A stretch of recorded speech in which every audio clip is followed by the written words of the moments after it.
Adiala jail में मुलाकातों पर पाबंदी जो है मजीद तोसी कर दी गई है, तो कब तक ये चलता रहेगा?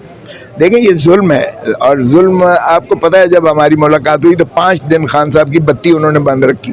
फिर उनको जो फूड पॉइजनिंग हुई या जो भी हुआ, उससे जो उनकी जो वॉमिटिंग और जितना उनका तबीयत ख़राब हुई उनको, और फिर हमारा जो है कहा था कि उनका मुआलिज जो है, फैमिली मुआलिज जो है शौकत खानम का, उसको देखने की इजाज़त दी जाए। नहीं दिया गया उसको इजाज़त। पिम्स का जो इनके अपने ताबे है, उसको जो है वो मुआयना करा के मनपसंद रिपोर्ट ले ली कि सभी ठीक है। तो ये अब फिर एक तसलसल कर दिया गया है ताकि खान को 2-3 हफ्ते से मिलने की हमें इजाज़त नहीं दी जा रही, ताकि उसको ब्रेक किया जाए किसी तरीके से। बीवी को अंदर करना, उसी को टॉर्चर करना था ब्रेक करने के लिए, ताकि इसकी नर्व्स जो है वो टूटें।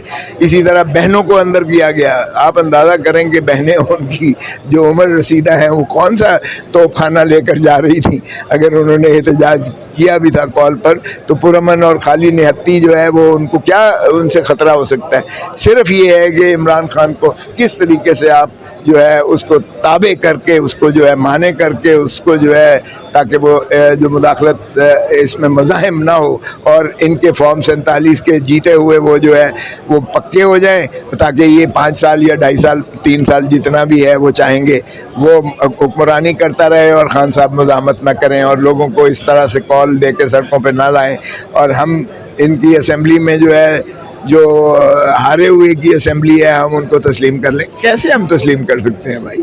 और नहीं करेंगे हम तस्लीम। साहब किसी और जमात का मुझे बताएं कि इलेक्शन कमीशन ने किसी के इंटर पार्टी इलेक्शन पर एतराज़ किया है, तो फिर ये हमारे तीसरी मरतबा ये एतराज़ किया जा रहा है। और जाहिर है कि वो सहूलतकारी जो है काजी फाइज ईसा ने की, वो कमिश्नर जो है रावलपिंडी का, उसने कहा कि मेरे साथ जो है, मेरे साथ भी तब्दील करवाए गए 16 के 16 जो है MNAs हारे हुए को जिताया गया है, और उसमें काजी फाइज ईसा शरीक और शामिल है। तो काजी फाइज ईसा साहब ने ये जो जस्टिफिकेशन कर दी इलेक्शन कमीशन की, एंडोर्स कर दिया हमारे बल्ले के सिंबल को भी, तो आप समझ रहे हैं कि काजी फाइज ईसा साहब जो है, या ये हुकूमत जो है, या इलेक्शन कमीशन जो है, ये उन्हीं कुव्वतों की जो है बुनियाद पर ये यहाँ ज़र और ज़ोर की ताकत से जो है इस पर कब्ज़ा और गालिब होना चाहते हैं।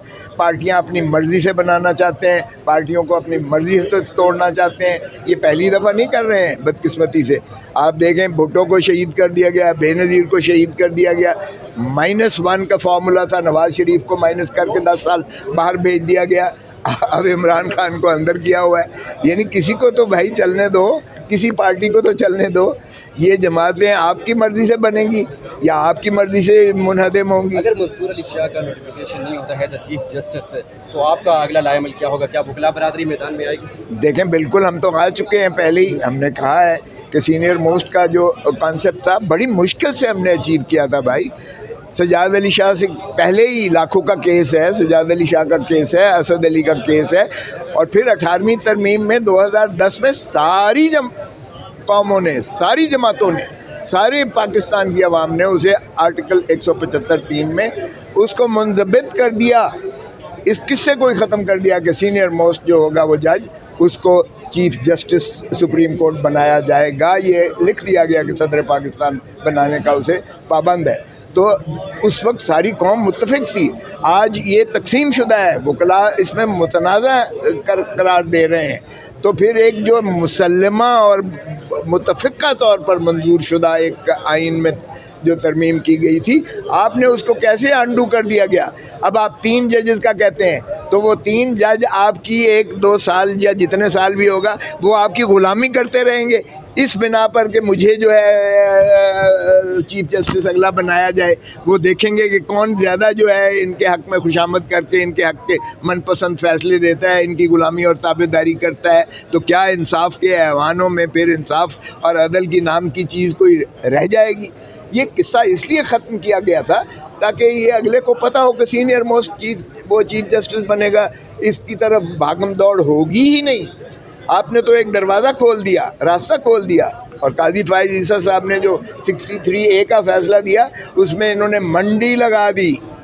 अरबों रुपया हमारे MNAs और सेनेटर्स को जो है ये ब्राइब करने की कोशिश की गई और किया गया। اور ان کو ساتھ جو باقی چیزیں کی ہوئی ہیں وہ بھی منظر عام پر آپ کے سامنے آ وکلا جائیں گی۔ برادری کا اور سول سوسائٹیز کا اگر پریشر بڑھتا ہے تو آپ سمجھتے ہیں کہ آئینی ترامیم ریورس ہو سکتی ہے؟ تو یہ آئینی ترامیم مانیں گا ہی کوئی نہیں بھائی، اور ریورس تو ہونا ہی ہونا ہے، یہ تو نوشتہ دیوار ہے۔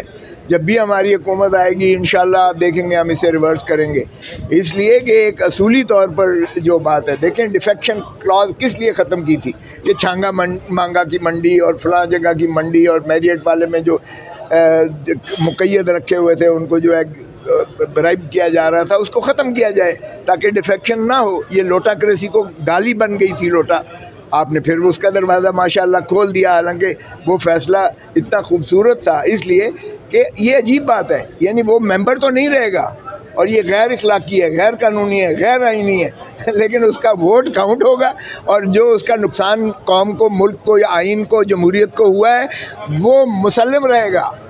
عجیب یہ منطق ہے، اس کی کوئی منطق سمجھ آئی ہے؟ مجھے بتائیں، یہ جو قاضی صاحب جاتے ہوئے ماشاءاللہ یہ تحفہ دے کر گئے ہیں اور منڈی اور بازار جو ہے خرید و فروخت کا اس کو جاری و ساری کر گئے ہیں، اس کی کوئی لاجک سمجھ آتی ہے؟ اسی طرح پھر جب سینئر موسٹ کا آپ نے بڑی ایک دیر تک دو کے بعد اور مسلسل سپریم کورٹ کے فیصلہ جات کے بعد آپ نے کہا کہ نہیں، سینئر موسٹ کی ایکسپیکٹنسی ہی نہیں ہے بلکہ اس کا حق ہے کہ وہ چیف جسٹس آف پاکستان بنے، سپریم کورٹ کا چیف جسٹس بنے، تو اس میں ساری قوم نے متفق ہو کے متفق کا یہ ترمیم 175(3) میں کر کے یہ راستہ بند کر دیا کہ آپ جونیئر کو نیچے سے اٹھا کر تو سینئر کے اوپر مسلط کر کے چیف جسٹس پاکستان بنا دیتے تھے۔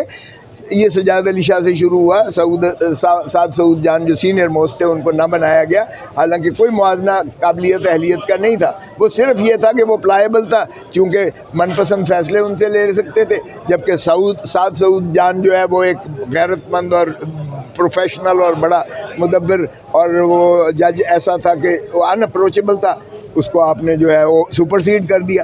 تو یہ راستہ بند کیا، بہتری کے لیے کیا، اس کی کوئی منطق بتا دیں کہ نہیں جی نیچے والے 3 میں سے کسی کو لے کے، تاکہ وہ ان تینوں کو آپ جو ہے باقی سال پورا یا 2 سال یا جتنے بھی ہوتے ہیں تاکہ وہ آپ کی خوشامد کرتے رہیں کہ آپ ہماری باری آ جائے گی، ہماری باری آ جائے گی۔ تو اس میں بد نیتی ہے، بد دیانتی ہے، یہ میں نہیں سمجھتا کہ آئین کی جو ہے یہ بالادستی کو مجروح کیا گیا ہے، آئین کی روح کو مجروح کیا گیا ہے، یہ ٹرائکوٹمی آف پاور جو تھی اس کو بھی مجروح کیا گیا ہے، اور آپ نے عدلیہ کو، نظام عدل کو اپنے تابع کرنے کی کوشش کی ہے، یہ کیپچر آف دی جوڈیشری ہے۔ یہ بتائیے گا یہ حکومت کب تک کھیلا جائے گا، کیونکہ جیسا کہ آپ نے کہا کہ جب ہماری حکومت آئے گی تو ہم اس کو چینج کر دیں گے، جب بھی کوئی نئی حکومت آتی ہے تو پالیسیاں چینج ہوتی ہیں، آخر یہ کب تک یہ سسٹم چلتا رہے گا؟ یہ جب تک اس طرح کے گھس بیٹھیے آ کر، اور جب تک اداروں کی جو ہے مداخلت رہے گی، جب تک اسٹیبلشمنٹ آپ کو غلام بنائے رکھے گی اس ملک کو، جب تک آئین کے حدود و قیود جو متعین شدہ ہیں اس کے دائرہ حدود و قیود میں رہ کر تمام ادارے بشمول اسٹیبلشمنٹ جب تک وہ کام نہیں کریں گے تب تک یہی چوہا بلی کا کھیل تماشا جاری و ساری رہے گا۔